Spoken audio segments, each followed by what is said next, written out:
Welcome students. Today we will discuss the metal carbonyl hydrides. Metal carbonyl hydrides are the hydrogen derivative of carbonyl complexes.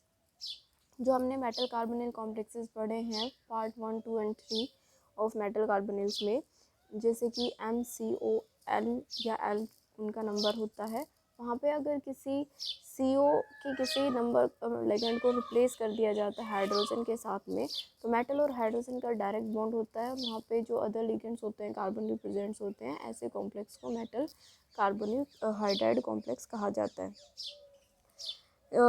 आज हमें basically इनके बारे में पढ़ना है कि इनकी सिंथेसिस कैसे होती है मेटल कार्बोनिल हाइड्राइड्स की, और हमको इनकी प्रॉपर्टीज़ क्या होती हैं।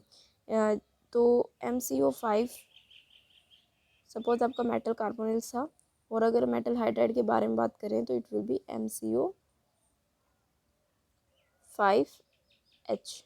ठीक है, यहाँ पे ये MCO5 जो है वो नेगेटिव फॉर्म में प्रेजेंट होगा, then it will convert into the metal carbonyl hydride, और इसमें मेटल और हाइड्रोजन के बीच में डायरेक्ट बॉन्ड आपको दिखाई देगा। This is known as the metal carbonylate ion MCO5 negative. जब मेटल कार्बोनिल का कोई अनायनिक स्पीसीज आपको दिखाई देती है, उसको हम कहते हैं मेटल कार्बोनिलेट आयन।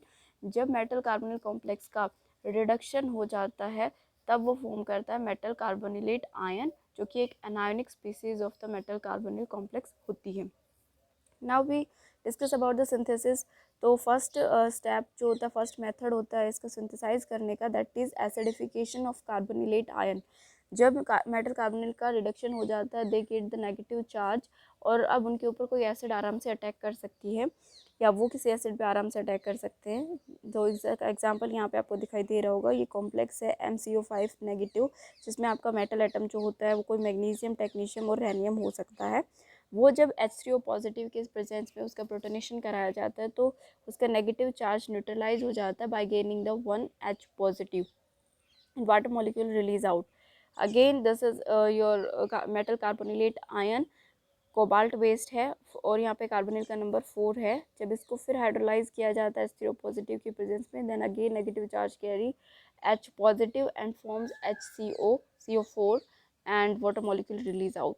यहाँ पे आपको दिख रहा है डाई एनायोनिक कार्बोनिलेट आयन है आपका FeCO4 2 नेगेटिव। तो यहाँ पे 2 बार हाइड्रोलिसिस हो सकता है। एक बार हाइड्रोलिसिस होगा आपका मोनोहाइड्राइड कार्बोनिल कॉम्प्लेक्स बनेगा, देन दोबारा हाइड्रोलिसिस होगा बिकॉज एक नेगेटिव चार्ज अभी भी कॉम्प्लेक्स पे बचा है, तो it can take another H positive species, so it can convert into H2FeCO4। This is the dihydride complex.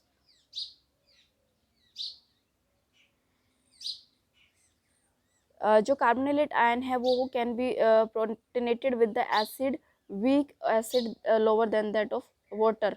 जो जैसे H3O पॉजिटिव है आपका, ये एसिड है, इससे लोअर एसिड के साथ भी आपका जो कार्बोनिलेट आयन है वो प्रोटोनेशन शो कर सकता है, बिकॉज जो उसमें कार्बोनिलेट आयन में जो नेगेटिव चार्ज है वो उस स्पीसीज को अनस्टेबल बनाता है, और उसको स्टेबल बनाने के लिए वो किसी भी H पॉजिटिव के साथ, वेदर वो H पॉजिटिव स्ट्रॉन्ग एसिड से आ रहा है या वीक एसिड से आ रहा है, वो फटाफट से उसको गेन करके हाइड्राइड में कन्वर्ट हो जाती है। यहाँ पे आपको एग्जांपल दिखाई दे रहा है, यहाँ पे मिथेनॉल है जो बिहेव कर रहा है वीक एसिड की तरह, और आपका कार्बोनिलेट है 2 नेगेटिव आयन वाला, जिसमें आपका फर्स्टली क्या होता है, ये HCrCO5 नेगेटिव, ये anionic species of metal carbonyl hydride form होती है। फर्दर अगर इसका एसिडिफिकेशन कराया जाएगा तो ये H2CrCO5 नेगेटिव को गेन कर लेगा। नेक्स्ट इसमें एग्जांपल आपको दिखाई दे रहा है कि आप में इसमें अमोनिया और अमोनियम क्लोराइड भी यहाँ पे प्रोटोनेशन कराने का काम कर रहे हैं, जो कि जनरली बेसिक सिचुएशन में काम करते हैं अमोनिया और अमोनियम क्लोराइड, लेकिन यहाँ पे ये एसिड की तरह काम कर रहे हैं, मतलब ये हाईली वीक एसिड्स कहें या फिर ये बेस में कन्वर्ट किए जाते हैं, फिर भी ये एसिडिफिकेशन करा रहे हैं, बिकॉज यहाँ पे जो आपको कार्बोनिलेट आयन दिखाई दे रहा है वो 4 नेगेटिव आयनिक स्पीसीज है जो कि हाईली अनस्टेबल है, तो वो किसी भी H पॉजिटिव को आसानी से गेन कर लेगा, और यहाँ पे एक ब्रिज्ड कार्बोनिल हाइड्राइड कॉम्प्लेक्स का फॉर्मेशन होता है, जहाँ पे 2 हाइड्रोजन जो है 2 क्रोमियम मेटल को ब्रिज कर रहे हैं। उसके अलावा अगर क्लस्टर कार्बोनिल है आपका और उसका प्रोटोनेशन कराया जाए, तो जो हाइड्राइड लिगेंड होगा वो सारी मेटल के बीच में ट्रैप होगा, वो इंटरस्टिशियल हाइड्रोजन कहलाता है, बिकॉज वो जो मेटल एटम का क्लस्टर है उन सारे मेटल एटम से बॉन्डेड होगा, वो जो उसकी बॉन्डिंग है वो इलेक्ट्रोस्टैटिक अट्रैक्शन वाली होगी, और उन सबके बीच में वो ट्रैप होगा, जिसको इंटरस्टिशियल हाइड्रोजन कहते हैं। जैसे आपको एग्जांपल दिखाई दे रहा है, मेटल का नंबर है 6, एक ऑक्टाहेड्रॉन का फॉर्मेशन करती है और वहाँ उस ऑक्टाहेड्रॉन के बीच में जो है आपका H पॉजिटिव प्रेजेंट रहेगा, जो कि इंटरस्टिशियल साइट होती है। जो न्यूट्रल कार्बोनिल कॉम्प्लेक्सेस है उनका भी प्रोटोनेशन हो सकता है, लेकिन after protonation they forms the cationic species, cationic complex का फॉर्मेशन करेंगे। ऑब्वियसली अगर कोई चीज़ H पॉजिटिव या किसी इलेक्ट्रोफाइल को गेन कर रही है कोई स्पीसीज, तो उसके ऊपर पॉजिटिव चार्ज क्रिएट होता है। ऊपर वाले केसेस में कोई पॉजिटिव चार्ज नहीं क्रिएट होता because complex already was negatively charge species, तो वो अपना नेगेटिव चार्ज लूज करके एक H पॉजिटिव को गेन कर रही थी और कॉम्प्लेक्स न्यूट्रल फॉर्म हो रहे थे। लेकिन यहाँ पे कॉम्प्लेक्स न्यूट्रल है और वो किसी H पॉजिटिव को गेन करेगा तो वो केटायनिक स्पीसीज में कन्वर्ट हो जाएगा। जैसे आपको एग्जाम्पल यहाँ दिखाई दे रहा है, यहाँ पे आपका न्यूट्रल कॉम्प्लेक्स है, ये जब H पॉजिटिव इस पर अटैक करता है तो ये केटायनिक कॉम्प्लेक्स में कन्वर्ट होता है, जो कि हाइड्राइड कॉम्प्लेक्स ही होता है। Next method preparation is reduction of carbonyl complexes with hydride donor. आपका जो मेटल कार्बोनिल है, न्यूट्रल मेटल कार्बोनिल होगा, उसका रिडक्शन कराया जाए किसी H नेगेटिव स्पीसीज से, ठीक है। तो जो हाइड्राइड डोनर स्पीसीज होगी उससे, जो कि रिडक्शन का काम करते हैं जल्दी। लिथियम एल्यूमिनियम हाइड्राइड हो गया, NaBH4 हो गया, उसके अलावा NaBH4 के जो डेरिवेटिव्स होते हैं वो भी यहाँ पे यूज़ किए जा सकते हैं कि हाइड्राइड डोनर के लिए। तो यहाँ पे क्या होता है, जहाँ से H नेगेटिव रिलीज होगा ये H नेगेटिव यहाँ पे अटैक करेगा। जैसे आपको यहाँ दिखाई दे रहा है, BH4 में से क्या होता है, H जो होता है वो अपने इलेक्ट्रॉन्स लेकर चला जाता है। ये BH4 जो है वो नेगेटिवली चार्ज स्पीसीज है बिकॉज यहाँ Na पॉजिटिव था, Na पॉजिटिव BH4 नेगेटिव, इस तरह से होता है ये। तो BH4 नेगेटिव में जो H है एक, वो अपना नेगेटिव चार्ज लेके ये कार्बन जो है, कार्बोनिल कार्बन जो है उसके ऊपर अटैक करता है, जिससे मेटल कार्बन का बॉन्ड जो कि बैकपाई बॉन्डिंग की तरह बना हुआ था, वापस इलेक्ट्रॉन मेटल के ऊपर चले जाते हैं, जिससे मेटल नेगेटिव चार्ज गेन कर लेती है। अब मेटल नेगेटिव चार्ज को न्यूट्रलाइज कैसे करता है, मेटल और कार्बन के बीच में जो बॉन्ड है वो दोनों इलेक्ट्रॉन कार्बन लेके ब्रेक हो जाएगा और जिससे कार्बन के ऊपर नेगेटिव चार्ज आएगा। उस कार्बन नेगेटिव चार्ज को बैलेंस करने के लिए जो हाइड्रोजन है वो अपने दोनों इलेक्ट्रॉन लेके आयरन के पास चला जाएगा, जिससे ये मेटल हाइड्राइड फॉर्मेशन होगा और जो कि एक आयनिक स्पीसीज क्रिएट होगा। इसी तरह से आपका जो हाइड्रोक्साइड आयन है वो भी H हाइड्राइड प्रोवाइडर का काम करता है। जैसे हमने यहाँ पे सोडियम बोरोहाइड्राइड लिया, यहाँ पे ऐसे हम OH नेगेटिव भी ले सकते हैं। यहाँ पे ये OH negative again carbonyl carbon पे अटैक करेगा, अगेन बैक बाई बॉन्डिंग जो बॉन्ड है वापस मेटल पे शिफ्ट हो जाएगा, metal will get negative charge.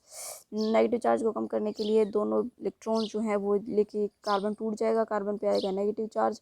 Carbon negative charge को बैलेंस कैसे करेगा, ऑक्सीजन से इलेक्ट्रॉन, जो हाइड्रोजन अपने इलेक्ट्रॉन लेके चला जाएगा, ऑक्सीजन पे पॉजिटिव चार्ज आएगा, तो कार्बन क्या करेगा, वो अपने इलेक्ट्रॉन्स इस कार्बन ऑक्सीजन बॉन्ड को दे देगा, डबल बॉन्ड का फॉर्मेशन करेगा और एक carbon oxygen double bond already था तो इट फॉर्म इनटू CO2। और आपका एक एनायोनिक स्पीसीज जो है मेटल हाइड्राइड का, वो यहाँ पे मेटल हाइड्राइड कार्बोनिल्स का यहाँ पे फॉर्म हो जाएगा, दिस वन, ठीक है। अगर हम NaBH4 और OH नेगेटिव का एक्सेस में यूज़ करते हैं तो ये जो हमने अभी स्पीसीज़ देखी ये यहाँ पे फॉर्म होती हैं और ये अनायनिक फॉर्मल कॉम्प्लेक्स होता है, ये इंटरमीडिएट बनता है इनमें और इस इंटरमीडिएट के बाद में ये आपका फाइनल प्रोडक्ट यहाँ पे बनते हैं। लेकिन अगर CrCO6 हम यूज़ कर रहे हैं इंजेक्शन मिक्सचर के साथ में, जो हमने ऊपर यूज़ किया उसके साथ में अगर CrCO6 भी अगर डाला जा रहा है तो उस केस में जो है डाइमर का फॉर्मेशन होता है यहाँ पे, जिसमें H जो होता है वो ब्रिजिंग का काम कर रहा होता है।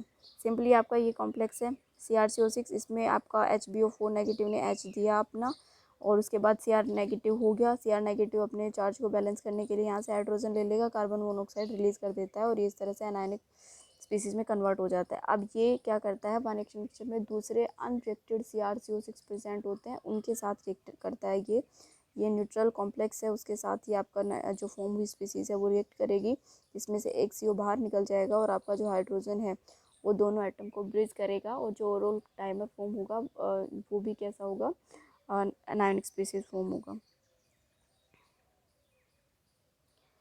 Next preparatory method is by direct addition of hydrogen to metal carbonyl complex. जो generally dimer metal carbonyl complex होते हैं जिसमें मेटल मेटल ब्रिज कॉम्प्लेक्स जो इलेक्ट्रॉन्स प्रेजेंट होते हैं वो क्या करते हैं, मेटल मेटल बॉन्ड को ब्रेक करता है। आपका H2 यहाँ पे यूज़ किया जाता है और जो H2 में जो H बॉन्ड है वो ब्रेक हो जाता है। You can see here this is H2 molecule और ये आपका कोई कार्बोनिल कॉम्प्लेक्स है जिसमें मेटल मेटल बॉन्ड प्रेजेंट है। आपको होगा क्या, यहाँ पे Mn और Mn का बॉन्ड टूट जाएगा, जिसमें Mn will get this radical, in this Mn will get again a radical, HH bond टूटेगा, ये H रेडिकल और ये H रेडिकल यहाँ पे क्रिएट होगा। फिर उसके बाद ये दोनों रेडिकल्स आपस में मिलके Mn और H के बीच में बॉन्ड बन जाएगा। इसी तरह से इस Mn और H के बीच में बॉन्ड बन जाएगा। इस Mn के साथ में CO5 थे अटैच यहाँ पे, तो बन जाएगा CO5 MnH। इसी तरह से ये वाला भी MnH CO5, दो यहाँ पे जो आपका स्पीसीज मेटल कार्बोनिल हाइड्राइड का फॉर्म होगा इस केस पे, बिकॉज दो मेटल प्रेजेंट थे आपके रिएक्टेंट में। ठीक है, अगेन इसमें यहाँ पे आपको डाइमर दिखाई दे रहा है, CO2 CO8 का डाइमर है यहाँ पे। इसमें अगेन ऐसा ही होगा, फ्री रेडिकली ये चीज़ें टूटेंगी और जिसके बाद C और H के बीच में बॉन्ड बन जाएगा और इस C और H के बीच में बॉन्ड बन जाएगा, 2HCO CO4 का फॉर्मेशन हो जाएगा। इसको हम ऑक्सीडेटिव क्लीवेज कहते हैं।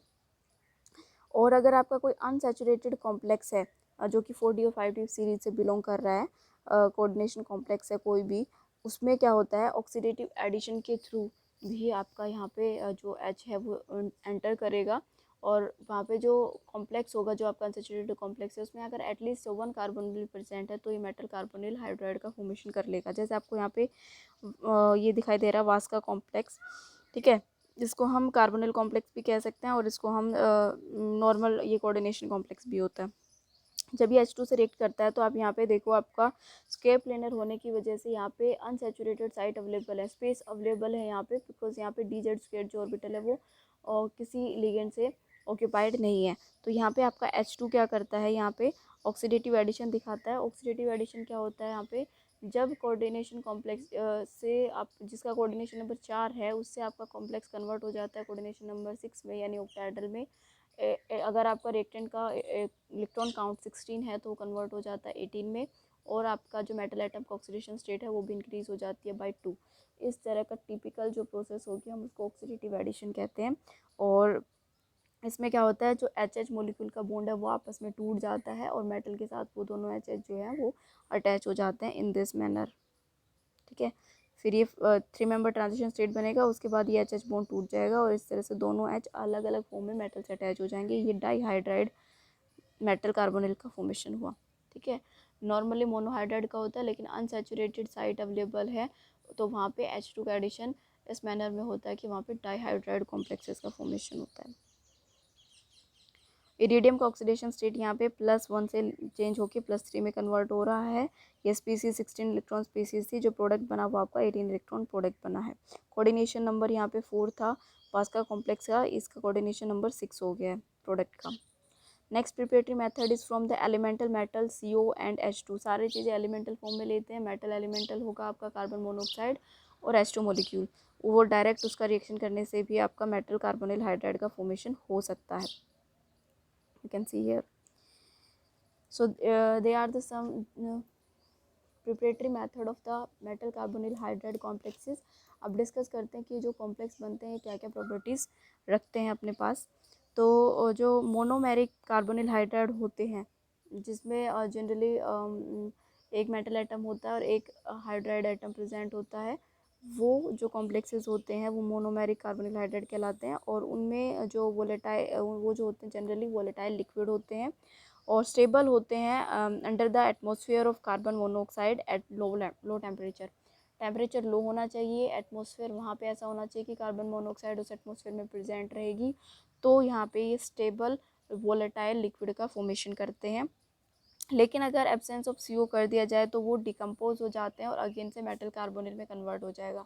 जैसे अभी हमने देखा ना, मेटल कार्बोनिल से का एसिडिफिकेशन कराने से मेटल कार्बोनिल हाइड्राइड फॉर्म हो रहा है, लेकिन अगर उस एटमॉस्फेयर में CO की डेफिशिएंसी होगी, एब्सेंस होगा, तो अगेन ये रिवर्स रिएक्शन हो जाएगा, जिसमें आपका H पॉजिटिव रिलीज हो जाएगा और आपका मेटल कार्बोनिल फॉर्म हो जाएगा।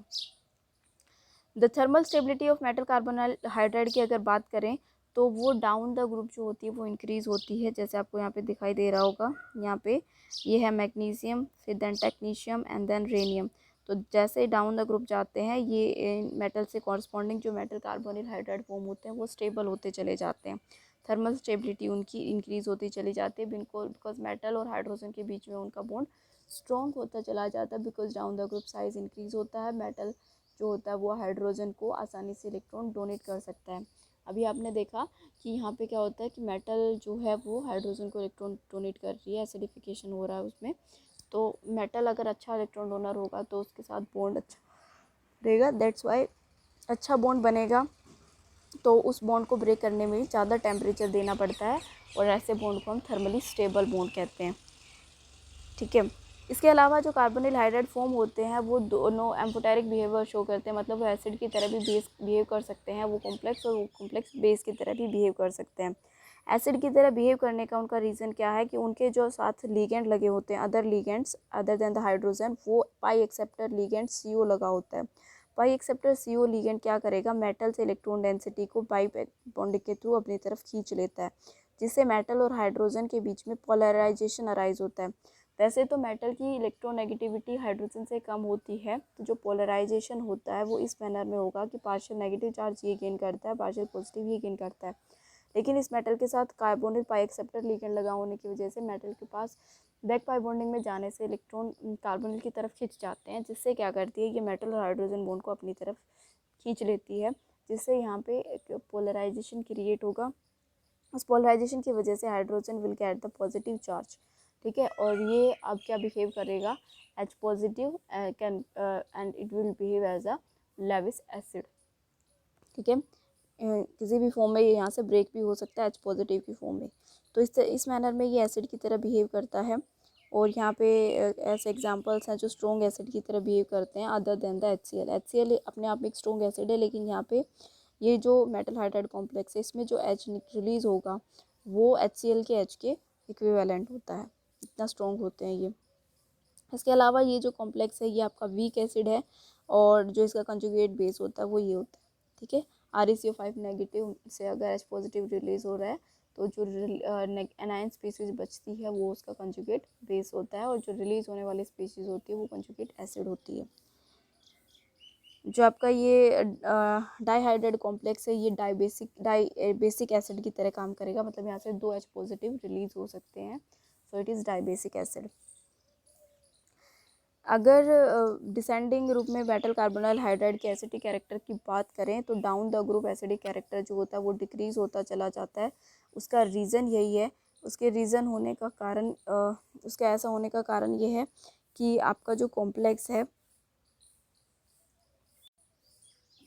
उसका कारण ये है कि आप अभी मैंने बताया down the group thermal stability of the metal hydride complex increase हो जाती है, तो मेटल और हाइड्रोजन का बॉन्ड वहाँ पे स्ट्रॉन्ग होता है, तो उसको वो आसानी से उसमें से H पॉजिटिव रिलीज नहीं होता, that's why down the group acidic behaviour of metal carbonyl hydride decreases. जो हाइड्राइड है वो टर्मिनल फॉर्म में भी मेटल से अटैच हो सकता है, या दो मेटल को ब्रिज भी कर सकता है। तो जो ब्रिज्ड हाइड्राइड है that is more acidic in nature than that of the terminal hydride. Reason again उसके साथ यही है क्योंकि एक हाइड्रोजन को 2 मेटल एटम बाइंड कर रही है, और इन 2 मेटल एटम के साथ फर्दर कोई कार्बोनिल लिगेंड्स अटैच होंगे, तो कार्बोनिल लिगेंड क्या करता है, इस मेटल से भी इलेक्ट्रॉन डेंसिटी अपनी तरफ खींचता है, और इस मेटल से ये कार्बोनिल अपनी तरफ इलेक्ट्रॉन डेंसिटी खींचते हैं, जिससे ये मेटल भी पॉजिटिव चार्ज की तरफ जाती है, जिससे ये इस बॉन्ड के इलेक्ट्रॉन्स को अपनी तरफ खींचती है, और ये दूसरी वाली मेटल भी अपनी तरफ इलेक्ट्रॉन्स खींचती है, जिससे इस हाइड्रोजन के पास डेफिशिएंसी ऑफ इलेक्ट्रॉन ज़्यादा आती है, यानी पॉजिटिव चार्ज ज़्यादा क्रिएट हो जाता है, जिससे ये आसानी से H पॉजिटिव फॉर्म में रिलीज हो सकता है। ठीक है, तो ये एसिडिक टीटी ऑर्डर है आपका यहाँ पे, इंक्रीजिंग ऑर्डर ऑफ एसिडिटी में आपको यहाँ पे दिखाई दे अच्छा, अभी हमने कार्बोनिल लिगेंड की बात करी सिर्फ, लेकिन कार्बोनिल के अलावा वहाँ पे अगर कोई फॉस्फाइन लिगेंड प्रेजेंट है, तो फॉस्फाइन लिगेंड क्या है, सिग्मा डोनर अच्छा है, वीक पाई एक्सेप्टर एसिड है कंपेरेटिवली कार्बोनिल के, तो ये क्या करती है मेटल से electron density back pi bonding में इतना नहीं खींचती जितना कार्बोनिल खींचता है, तो जिससे मेटल के ऊपर पॉजिटिव चार्ज कम आता है, मेटल के ऊपर पॉजिटिव चार्ज कम आने की वजह से मेटल और हाइड्रोजन के बीच में वो पोलैरिटी अराइज नहीं होती, जिससे कि हाइड्रोजन पॉजिटिव चार्ज गेन करता है, और पॉजिटिव चार्ज जब हाइड्रोजन गेन नहीं करता है तो वो H पॉजिटिव की फॉर्म में यानी एसिड की फॉर्म में बिहेव नहीं करता, और वो बेस की तरह वहाँ पे काम करेगा। अब ये डिपेंड करता है कि फोस्फाइन के नंबर कितने परसेंट हैं। अगर फोस्फाइन के नंबर कम है और कार्बोनिल के नंबर ज़्यादा हैं, उस केस में कार्बोनिल वाला कैरेक्टर डोमिनेंट रहेगा और आपका एसिडिक बिहेवियर वो शो करेगा। लेकिन जैसे जैसे फोस्फाइन का नंबर इंक्रीज कर देंगे और कार्बोनिल का नंबर डिक्रीज हो जाएगा तो कार्बोनिल का जो कैरेक्टर था वो सप्रेस हो जाएगा, बैक पाई बॉन्डिंग जो होगी वो नहीं हो पाएगी इतनी, बिकॉज वहाँ पे फोस्फाइन का नंबर ज़्यादा, और phosphine is a week pi acid. तो मेटल से इलेक्ट्रॉन डेंसिटी को ज़्यादा नहीं खींचेगा, जिससे H पॉजिटिव ज़्यादा क्रिएट नहीं होंगे, और आपका हाइड्रोजन जो है वो लेस एसिडिक या टुवार्ड्स द बेसिसिटी मूव करता चला जाएगा। ये आपको ऑर्डर दिखाई दे रहा है एक, जिसमें आपको यहाँ पे दिखाई दे रहा है, यहाँ पे 3 कार्बोनिल थे, यहाँ पे भी अच्छा ये तो सेम है, कार्बोनिल्स यहाँ पे सेम है, लेकिन यहाँ पे जो लीगेंड है वो अलग है। फोस्फाइन लीगेंड आप देखो, मैंने आपको जब factors affecting the IR stretching frequency of carbonyl बताया था, तब मैंने बताया था फोस्फाइन सब्सटीट्यूटेड जो फोस्फाइन होता है उनका डोनर ऑर्डर क्या होता है और उनका एक्सेप्टर ऑर्डर क्या होता है। अगर उसके साथ कोई आर रिलीजिंग ग्रुप लगा है फोस्फरस के साथ में तो वो सिग्मा डोनर अच्छा होता है, और अगर उसके पास में कोई इलेक्ट्रॉन विड्रॉइंग ग्रुप लगा हुआ होता है तो वो पाई एसिड अच्छा होता है, यानी पाई एक्सेप्टर अच्छा होता है। तो अब यहाँ पे देखिए आपको एक साइड PF3 लगा और एक साइड PME3 लगा है। PF3 क्या करता है कि PF3 क्या करता है, मेटल से इलेक्ट्रॉन डेंसिटी को अपनी तरफ खींच रहा है। मेटल से इलेक्ट्रॉन डेंसिटी को अपनी तरफ जब ये खींचेगा, बिकॉज ये बिहेव कर रहा है पाई एसिड की तरह, तो अगेन मेटल और हाइड्रोजन के बीच में पोलराइजेशन होगा, hydrogen will gate positive charge, जिससे कि ये हाइड्रोजन एसिडिक फॉर्म में आसानी से रिलीज हो जाएगा। लेकिन अगर आपका जो सब्स्टिट्यूएंट है वो आर अटैच्ड है फोस्फोरस के साथ में, तो वो मेटल से इलेक्ट्रॉन खींचेगा नहीं अपनी तरफ, बल्कि मेटल को इलेक्ट्रॉन अच्छा देगा। सिग्मा डोनर अच्छा है ये, जिससे मेटल के ऊपर इलेक्ट्रॉन डेंसिटी बढ़ जाती है, जो तो वो मेटल क्या है, हाइड्रोजन से अपना इलेक्ट्रॉन अपनी तरफ नहीं खींचती, जिससे वो पोलराइजेशन अराइज नहीं होता, और हाइड्रोजन जो है वो वहाँ पे H पॉजिटिव फॉर्म में क्रिएट नहीं होता। इनफैक्ट वो H नेगेटिव कैरेक्टर शो करता है, बिकॉज मेटल और कार्बन हाइड्रोजन में से hydrogen is more electronegative than that of metal atom.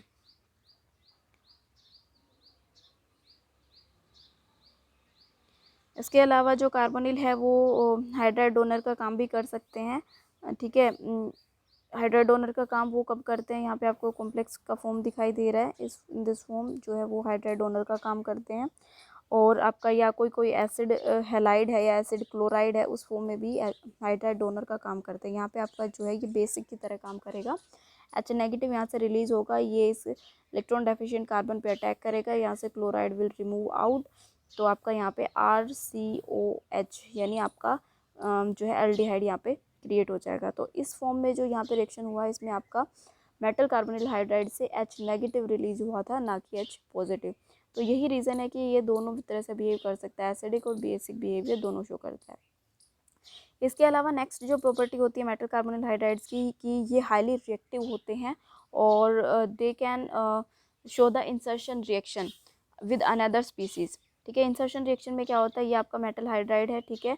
Insertion reaction वहाँ होता है जो कोई अनसैचुरेटेड आपका स्पीसीज होती है, लाइक आपका एल्कीन हो गया, एल्काइन हो गया, कार्बन डाइऑक्साइड हो गया, सल्फर कार्बन डाइसल्फाइड हो गया। यहाँ पे सारों में डबल बॉन्ड प्रेजेंट होता है। जहाँ अनसैचुरेशन होता है उस स्पीसीज़ के साथ में ये इंसर्शन रिएक्शन शो कर सकता है। जैसे अभी मैं आपको एग्जांपल दिखाऊं तो ये आपका एल्कीन है, ठीक है। तो इसमें क्या होता है, ये मेटल हाइड्रोजन का बॉन्ड में से एक इलेक्ट्रॉन जो है हाइड्रोजन का वो कार्बन के पास आता है।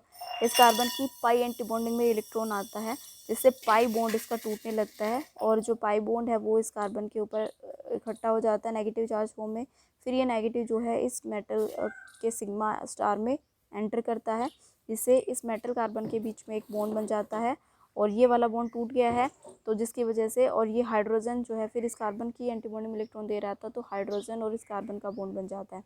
तो इस तरह से ये जो प्रोसेस होती है उसको हम इंसर्शन रिएक्शन कहते हैं। यहाँ पे 4 मेंबर्ड ट्रांजिशन जो है वो पे फॉर्म होती है, ट्रांजिशन स्टेट यहाँ पे फॉर्म होती है। More about the metal hydride insertion reaction you will see in your C section. तो यहाँ पे इस तरह से ये रिएक्शन शो करता है। अगर आपका जब आपका डबल बॉन्ड किसी स्पीसीज के साथ रिएक्ट कर रहा होता है तो यहाँ पे एल्केन का फॉर्मेशन करता है, और अगर आपका किसी ट्रिपल बॉन्ड के साथ रिएक्ट कर रहा है तो वो वहाँ पे प्रोडक्ट में एल्केन का फॉर्मेशन करता है। Because you can see here metal और हाइड्रोजन का जो बॉन्ड है वो जब टूटेगा तो जो ये ट्रिपल बॉन्ड था उसमें से सिर्फ एक ही बॉन्ड टूट पाएगा इस बॉन्ड को यहाँ बनाने के लिए, और मेटल और कार्बन के बीच में बॉन्ड बनाने के लिए। तो ये स्पीसीज़ क्या होती है, ऐसे कन्वर्ट हो जाती है, MC डबल बॉन्ड CH, तो ये अल्कीन का फॉर्मेशन हो जाएगा। इसके अलावा ये आपका एक और एग्जांपल है जिसमें ये मोस्ट रिएक्टिव की तरह काम कर रहा है। ये आपका डायज़ोमीथेन है, CH2N2, जिसमें क्या आपको होता है कि CH2 जो स्पीसीज़ होती है वो नेगेटिव चार्ज होती है, ठीक है। तो ये नेगेटिव चार्ज स्पीसीज़ क्या करती है, अगेन यहाँ पे कार्बोनिल अटैच है, तो हाइड्रोजन यहाँ पे H पॉजिटिव की तरह काम करेगा, एसिड की तरह काम करेगा, तो ये CH2 नेगेटिव यहाँ से H पॉजिटिव ले लेगा और CH3 में कन्वर्ट हो जाता है। फिर ये CH3 में जब कन्वर्ट होगा यहाँ पे, ठीक है, और मेटल से इसने H पॉजिटिव लिया तो मेटल पे ऊपर नेगेटिव चार्ज आया। अब ये मेटल जो होता है नेगेटिवली चार्ज होता है और ये आपका CH3N2 पॉजिटिव बनता है। तो अब इस पॉजिटिव चार्ज ऑफ नाइट्रोजन ख़त्म करने के लिए इलेक्ट्रॉन इधर शिफ्ट हो जाएगा और आपका मेटल नेगेटिव CH3 को गेन कर लेता है। इस तरह भी ये इंसर्शन रिएक्शन शो करता है, ठीक है। इसके अलावा जो इंसर्शन रिएक्शन है वो कार्बन मोनोऑक्साइड के साथ भी शो कर सकता है, कार्बन सल्फाइड के साथ भी शो कर सकता है। जैसे यहाँ आपका कार्बन मोनोऑक्साइड के साथ रिएक्शन शो करेगा, मैकेनिज्म इसका ये है, मेटल हाइड्राइड है ये आपका, और यहाँ पे आपको कार्बन डाइऑक्साइड में दिखाई दे रहा होगा C और O के बीच में डबल बॉन्ड है। अगेन ऐसा ही होगा, ये H अपना दोनों इलेक्ट्रॉन लेके इस ऑक्सीजन की पाई एंटी बॉन्डिंग में इलेक्ट्रॉन ट्रांसफर करेगा, पाई बॉन्ड टूट जाएगा और अपने दोनों इलेक्ट्रॉन लेके मेटल के एम्प्टी ऑर्बिटल में इलेक्ट्रॉन ट्रांसफर करेगा, जिससे इस तरह का बॉन्ड फॉर्मेशन हो जाएगा। ऐसे ही CH2 के साथ भी इसी सेम मैनर में मेटल हाइड्राइड इंसर्शन रिएक्शन जो है वो शो करता है। Now we talk about the bonding modes of the hydrogen in hydride complexes. तो जो हाइड्राइड है ये टर्मिनल फॉर्म में भी एग्जिस्ट कर सकता है और ब्रिज फॉर्म में भी एग्जिस्ट करता है। टर्मिनल फॉर्म में जब मेटल से अटैच होता है तो इस तरह से अटैच होता है, ये कोई दो मेटल ना होकर के कोई सिंपल मेटल भी हो सकता है एक भी, या फिर दो मेटल हैं लेकिन दोनों मेटल के बीच में डायरेक्ट मेटल मेटल बॉन्ड है, हाइड्रोजन के बीच में प्रेजेंट नहीं है, हाइड्रोजन किसी मेटल के साथ टर्मिनली प्रेजेंट है। इस तरह की बॉन्डिंग ये शो कर सकता है, जिसमें जो बॉन्डिंग नेचर होता है वो 2 सेंटर 2 इलेक्ट्रॉन बॉन्ड होता है। फिर ये अगर दो मेटल को ब्रिज करता हो तो इसको हम कहते हैं μ2H, ठीक है। म्यू ब्रिजिंग को डिनोट करता है, 2 मतलब दो मेटल को ब्रिज कर रहा है हाइड्रोजन। तो यहाँ पे इस तरह से बॉन्डिंग होती है, जिसमें जो बॉन्डिंग मोड होता है that is 3 centre 2 electron bond. यहाँ पे सेंटर तो 3 दिखाई दे रहे हैं, 3 एटम है, लेकिन जो इन्वॉल्विंग बॉन्ड है वो, जो इन्वॉल्विंग इलेक्ट्रॉन है वो 2 ही है, बिकॉज हाइड्रोजन के पास एक इलेक्ट्रॉन होता है, वो चाहे एक इस वाले मेटल को दे दे चाहे इस वाले मेटल को दे दे, किसी को भी दे देता है। तो इसमें जो बॉन्डिंग होती है वो जनरली कैसे होती है आपका, कि आपका जो हाइड्रोजन और मेटल के बीच में, ये आपका हाइड्रोजन है सपोज, ये इस तरह से हो गया, इस इलेक्ट्रॉन को इसने इस मेटल को दे दिया और मेटल हाइड्रोजन बॉन्ड बनाया। ये बॉन्ड फिर इस, ये जो बॉन्ड के इलेक्ट्रॉन है वो इस मेटल हाइड्रोजन, जो दूसरा मेटल हाइड्रोजन बॉन्ड है उसको बनाने के लिए यूज़ करे जाते हैं। इसमें क्या होता है 3 सेंटर 2 इलेक्ट्रॉन बॉन्ड होता है। ये 3 मेटल को अगर ब्रिज करता है तो उसको μ3H कहते हैं, और यहाँ पे 4 सेंटर 2 इलेक्ट्रॉन होगा, 2 ही इलेक्ट्रॉन होंगे ऑलवेज, चाहे मेटल एटम कितना भी इंक्रीज कर दो, सेंटर है वो इंक्रीज होते चले जाएंगे, इलेक्ट्रॉन वही रहेगा। यहाँ पे देखिए आप, यहाँ पे 6 मेटल है, हाइड्रोजन बीच में ट्रैप है, इसको इंटरस्टिशियल हाइड्रोजन कहते हैं, μ6 हाइड्रोजन है ये, यहाँ पे 7 सेंटर 2 इलेक्ट्रॉन है। तो इस तरह की वेरियस बॉन्डिंग जो हाइड्रोजन है वो शो कर सकता है। Now we can talk about the spectral properties of metal hydrogen bond. Spectral properties में अगर देखें तो ये प्रोटॉन एनएमआर देता है। प्रोटॉन एनएमआर जो होता है इसका, इसमें इसकी जो केमिकल शिफ्ट वैल्यू होती है वो नेगेटिव होती है। आपका प्रोटॉन एनएमआर जो स्पेक्ट्रा होता है वो इस तरह से होता है, ये आपका TMS स्टैंडर्ड होता है, जिसकी केमिकल शिफ्ट 0 होती है, डेल्टा वैल्यू। इधर जाएंगे तो डेल्टा वैल्यू पॉजिटिव वैल्यू में बढ़ती जाती है, और TMS के इधर यानी 0 के इधर जाएंगे तो नेगेटिव डेल्टा वैल्यू होती है।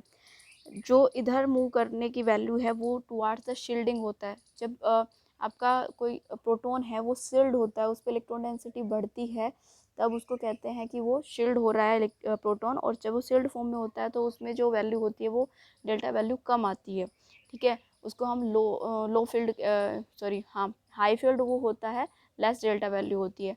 और अगर वो डी शील्ड हो रहा है, वो प्रोटॉन से इलेक्ट्रॉन डेंसिटी कहीं और जा रही है, उसका केस में हम कहेंगे कि वो डी शील्ड प्रोटॉन है, और डी शील्ड प्रोटॉन होने की वजह से उसमें केमिकल शिफ्ट वैल्यू पॉजिटिव की तरफ बढ़ेगी। तो अब जब मेटल हाइड्राइड कॉम्प्लेक्स जो बन रहा है आपका, उसमें देखिए मेटल और हाइड्रोजन का बॉन्ड है, तो मेटल और हाइड्रोजन में से हाइड्रोजन इज़ मोर इलेक्ट्रोनेगेटिव, तो इलेक्ट्रॉन डेंसिटी जो होती है हाइड्रोजन की तरफ होती है, जिससे क्या होता है हाइड्रोजन इज़ मोर शील्डेड। तो हाइड्रोजन शील्डेड होने की वजह से जो इसकी केमिकल शिफ्ट वैल्यू होती है वो इतनी ज़्यादा इतनी कम होती है, मतलब TMS से भी कम उसकी वैल्यू चली जाती है। TMS की जो वैल्यू होती है केमिकल शिफ्ट की, टेट्रा मिथाइल सेलेन की, 0 होती है, लेकिन ये इतना शील्डेड होता है मेटल से बाइंड करने के बाद में कि इसकी केमिकल शिफ्ट 0 में चली जाती है, और वो वेरी करती है कि वो वैल्यू -7 से लेकर के -60 ppm होती है जब वो किसी मेटल से डायरेक्टली बॉन्ड कर रहा होता है। अब ये डिपेंड करता है कि वो मेटल कौन सी है, तो वो -7 से 60 के बीच में कहीं पे भी लाई कर सकती है। जैसे आपको यहाँ पे कॉम्प्लेक्स दिखाई दे रहा है मेटल हाइड्राइड के, ये कॉम्प्लेक्स हैं कुछ, जिसमें ये मोनोहाइड्राइड है, ये डाईहाइड्राइड है, ये अगेन मोनोहाइड्राइड है। इनकी केमिकल शिफ्ट आप देखिए -7.5 pm, दूसरे के लिए है -11 ppm, तीसरे के लिए -9 ppm। मतलब ये वैल्यू सारी नेगेटिव में है। हाईली शील्डेड प्रोटॉन यहाँ पे प्रेजेंट है। जब भी आपका प्रोटॉन एनएमआर स्पेक्ट्रा आप देखते हो और अगर उसकी जो केमिकल शिफ्ट वैल्यू नेगेटिव पे भी अगर आपको कोई पीक दिखाई दे रही है, तो इसका मतलब ये है कि जो हाइड्रोजन और मेटल के बीच में वहाँ पे ज़रूर डायरेक्ट बॉन्ड बन रहा होगा। बिकॉज कोई ऑर्गेनिक प्रोटॉन आपका होता है, ऑर्गेनिक प्रोटॉन से मतलब है आपका हाइड्रोजन और कार्बन के बीच में बॉन्ड बन रहा है, और फिर वो कार्बन हो सकता है किसी मेटल से अटैच हो। लेकिन जब कार्बन और हाइड्रोजन का जो बॉन्ड होता है और वो जो प्रोटॉन एनएमआर लिया जाता है उसका, उस केस में जो वैल्यू रेंज आती है केमिकल शिफ्ट की, वो रेंज होती है 0 से +15 ppm की।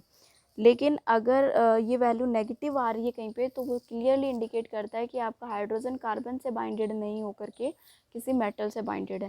बिकॉज कार्बन और हाइड्रोजन का जो बॉन्ड बनता है, तो कार्बन इज़ मोर इलेक्ट्रोनेगेटिव, तो उस केस में जो इलेक्ट्रॉन डेंसिटी होती है टुवार्ड्स द कार्बन होती है। तो ये क्या होता है, डी शील्डेड फॉर्म होता है इसका, इस पर इलेक्ट्रॉन डेंसिटी ज़्यादा नहीं होती, तो ये डी शील्डेड होगा।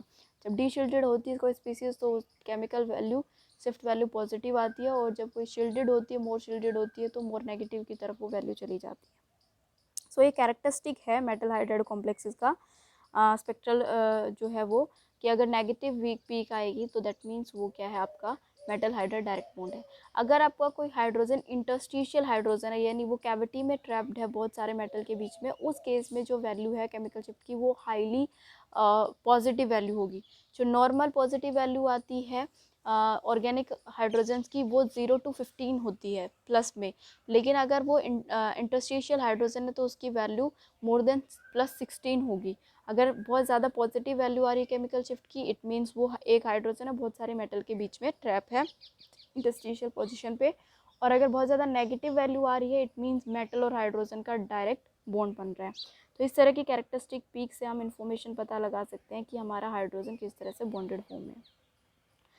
और जो अगर आईआर स्पेक्ट्रोस्कोपी की बात करें, तो जो यहाँ पे है एमएच बॉन्ड के बारे में आईआर स्पेक्ट्रोस्कोपी ज़्यादा इन्फॉर्मेशन नहीं दे पाती है।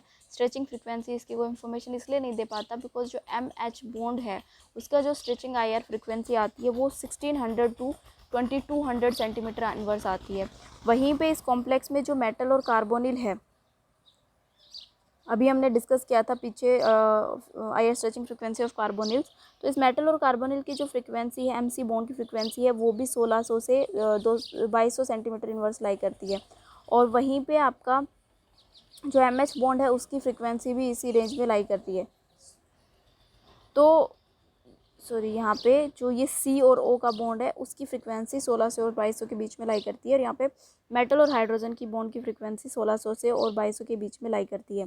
तो यहाँ पे जो पीक है वो दोनों एक ही जगह पे मिलेगी हमको 1600 और 2200 पे। तो ये डिस्टिंग्विश नहीं किया जा सकता है कि ये पीक मेटल हाइड्रोजन की वजह से है या मेटल कार्बोनेट की वजह से है ये हाइड्राइड पीक। तो यहाँ पे आईआर स्ट्रेचिंग फ्रीक्वेंसी की वजह से कोई ज़्यादा information about the metal hydride नहीं मिलती है, बट इसकी स्पेक्ट्रल इन्फॉर्मेशन प्रोटॉन एनएमआर से इसके बारे में काफ़ी अच्छी इन्फॉर्मेशन मिल जाती है।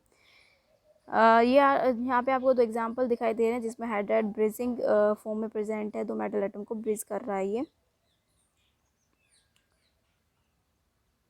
ठीक है। तो इसमें एक में आपका सिंगल बॉन्डेड है, डायरेक्ट मेटल मेटल को के बीच में सिर्फ हाइड्रोजन प्रेजेंट है, और दूसरे कॉम्प्लेक्स में आपको दिख रहा है मेटल मेटल के बीच में डायरेक्ट बॉन्ड भी है, और फिर उन दोनों मेटल को हाइड्रोजन ब्रिज भी कर रहे हैं। दोनों अलग अलग तरीके के थोड़े से कॉम्प्लेक्स हैं यहाँ पे। और इसके अलावा ऑर्गेनिक में अगर हम बात करें, जैसे बेंजीन हो गया या ऑर्गेनिक कोई दूसरा प्रोटोन है, उन केस में जो वैल्यू आती है वो जनरली 4 to 7 के बीच में ये वैल्यू लाई करती है, और डिपेंड करता है कि नंबर ऑफ़ हाइड्रोजन कितने हैं, तो ये वैल्यू थोड़ी बहुत पॉजिटिव में और भी इंक्रीज़ हो सकती है। So this is all about the metal carbonyl hydride. Today's lecture we have discussed the about the metal carbonyl hydride होते क्या है ये, then we discuss the synthesis of metal carbonyl hydride, और in the last we discuss about the properties of metal carbonyl hydride, और जिसमें हमने देखा कि ये एसिड और बेसिक दोनों की तरह काम कर सकता है, साथ में ये हाईली रिएक्टिव होने की वजह से मेटल हाइड्राइड इंसर्शन रिएक्शंस को शो करता है, और इसके अलावा ये टर्मिनल और ब्रिज्ड दोनों फॉर्म में मेटल के साथ प्रेजेंट हो सकता है. So from my side this topic is complete now.